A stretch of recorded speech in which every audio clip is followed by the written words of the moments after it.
Your Excellency Foreign Minister, thank you so much for joining us today. Thank you for the invitation. Your visit to China comes at the invitation of Chinese Foreign Minister Wang. Could you share the key topics of your talks and were there any concrete outcomes achieved?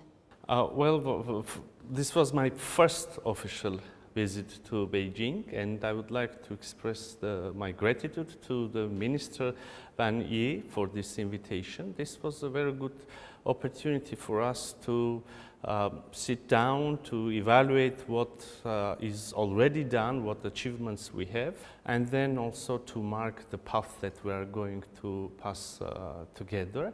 And I must say that there was quite serious topic of discussion. I mean, we do have tangible achievements already, like if we have a look at the mutual trade and economic relations, we can see that, for instance, last year we had 700 million increase in our mutual trade compared to the previous year.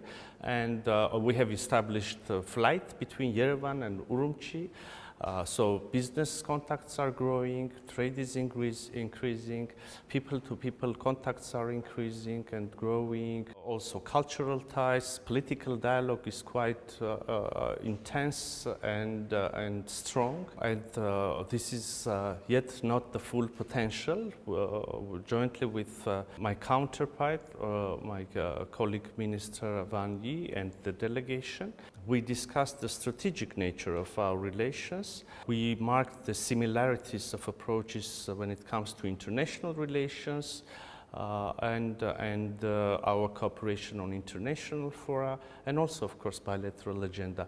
So this could be a start of a new page, I can say, and hopefully we will see some tangible results and outcomes in coming months. The recent conflict between Iran and Israel has raised significant concerns across the world.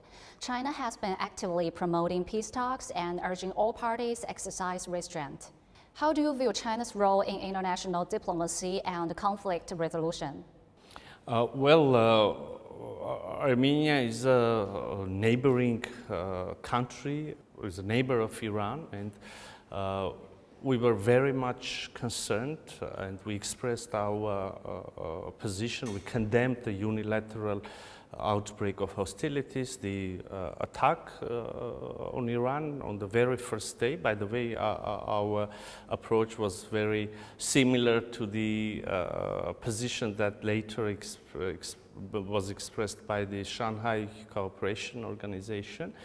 So not only because of our friendly relations with Iran, but also having in mind the potential threat, potential nuclear contamination.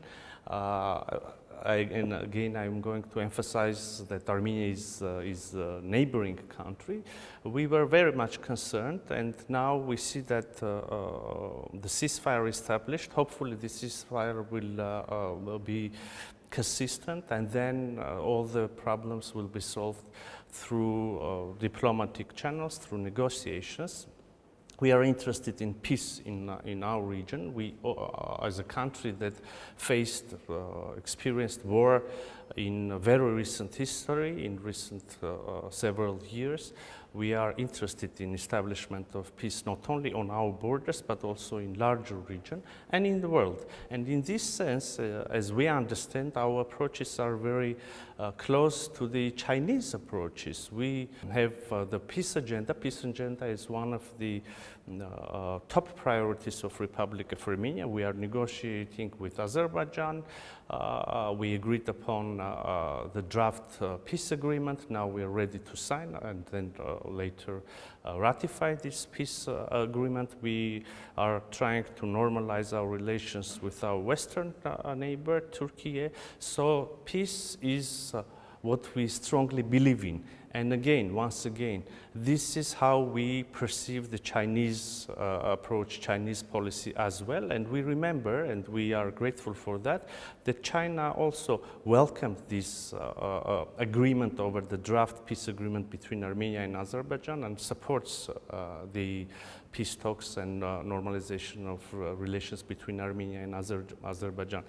If we have a bigger look at international relations, violation of international law, violation of territorial integrity, absence of rules in international relations are not beneficial neither for Armenia, nor, again, as we understand, for China, nor for humanity in general. So if the general aim is, and overall the final goal is establishment or re-establishment or strengthening of international law, strengthening of multilateralism, then we completely share this approach. Actually, I know that Armenia has introduced the Crossroads of Peace project, which aligns in many ways with China's Belt and Road Initiative in promoting connectivity and the regional cooperation. So how do you see the synergy between these two initiatives? Obviously, the whole world is now trying to explore new logistical rules to strengthen connectivity between countries, and One Belt initiative as well as Armenia's Crossroads of Peace initiative are part of this general search for new or better connectivity. As you noted, the Crossroads of Peace initiative of Republic of Armenia completely coincides with the vision of One Belt, One Road. Basically, the idea is to ensure better connectivity between Europe and East Asia, between Paris and Beijing, and we clearly see the goods and people traveling freely and smoothly from Paris to Beijing, from France through South Caucasus, through Armenia, and then through Central Asia, through Kazakhstan, for instance, to China. And if implemented and if operated smoothly, this better connectivity, be it, name it Crossroads of Peace, name it One Belt, One Road, will be beneficial for all the countries and all the nations, and will help the governments to ensure that, or to reach their main goal, the prosperity and happiness of their citizens. This autumn, the Shanghai Cooperation Organization summit will be held in China's Tianjin. And as a dialogue partner of the SCO, Armenia has seen its total trade with China grow steadily year after year. So in your view, how might the SCO's focus on green development and the digital economy bring new opportunities to two countries? Well, Armenia is a dialogue partner of Shanghai Cooperation Organization, and the basic principles, fundamental principles of the organization are very important for Armenia. Let's remember some of them. It's territorial integrity, it's inviolability of the borders, it's non-use of force. This is completely what Armenia builds its foreign policy these days. So the principles are very important for us. But also, in addition, we see that several other agendas are being promoted within and in frames of the organization, like you mentioned a couple of them, like AI, digital economy, green transition, climate issues. So these topics are important for us too.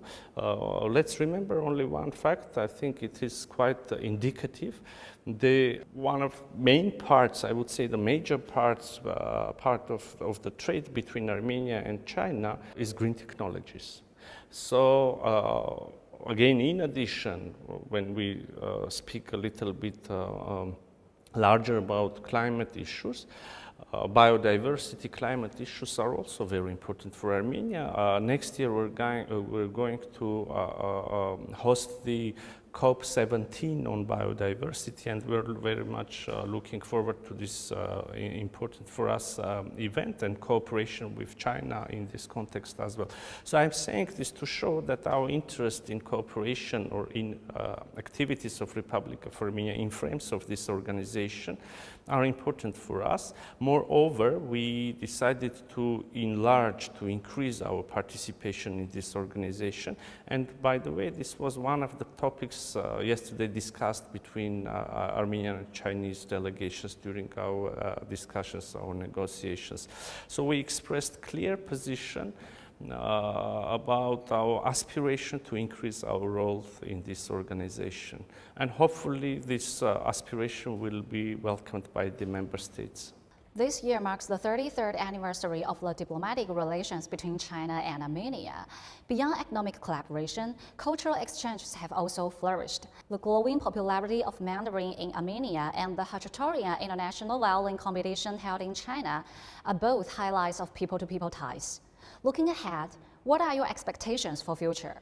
Absolutely. Cultural exchanges are very important for increasing and growing the people-to-people ties. And I should note with satisfaction that there is growing interest in both societies, in Armenia, towards Mandarin, towards Chinese culture, and also we see the growing interest here in China towards Armenian culture. If we look at the history, if we dig deeper in history, we would see that there has always been a good interaction between Chinese and Armenian civilizations. So there have always been strong cultural ties, but gladdens all of us, I think, to see that these days this interest in Armenia and China is only growing. And again, I would like to bring one example. There is a school in Armenia which teaches Mandarin, and there is a long queue for the parents do want and express wish to send their kids to study at this school, but of course we can assume the capacities of any school are restricted, are limited, now this brings to, this results in a queue. So this is quite an indicative example, I see. And also the popularity of Khachaturian and the Armenian music in China, these are only examples to show the general trend. Thank you so much for your sharing and your insights. Thank you very much. Thank you.